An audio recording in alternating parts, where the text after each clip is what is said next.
नमस्कार स्वागत करुच्ची आपण मानक मो चैनल रे। आज मु आपण मानक पई नहीं आसी टमाटो चटनी।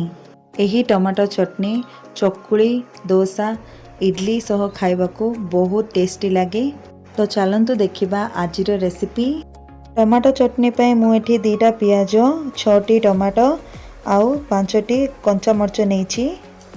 कड़े ताते सारिला परे मु एठी नेछि सरिष तेल, कारण सरिष तेल देह पई बहुत भलो। आपण चाहिले रिफाइन तेल यूज करि परिबे। जेहेतु मु एठी सरिष तेल नेछि, तेल को भलो भाबरे गरम करबा को देबे। तेल एबे गरम हे सलाणी तो मु एठी छोटो चमचा रे चमचे सरिष देली। तापरे अल्प जीरा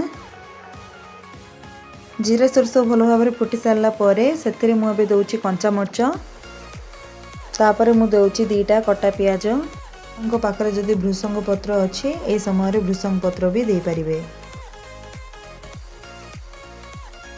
एठी मु 6 रु 7 कोला रसुण नेछि।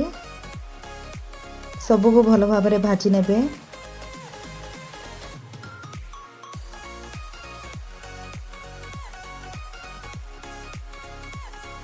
एबे मु एठी किछि नउछि भुई चना।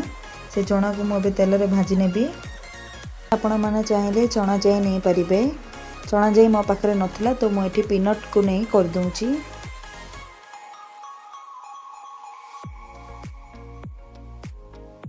यही चटनी रेसिपी पई मु 6टी बड़ टमाटो कट करी नेछि।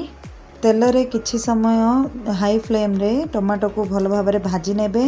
तापरे स्वाद अनुसार लूण नेकी मु एठी कलर पई काश्मीरी रेड चिली पाउडर नेछि। आपण माने चाहिले याको स्किप करि परिबे।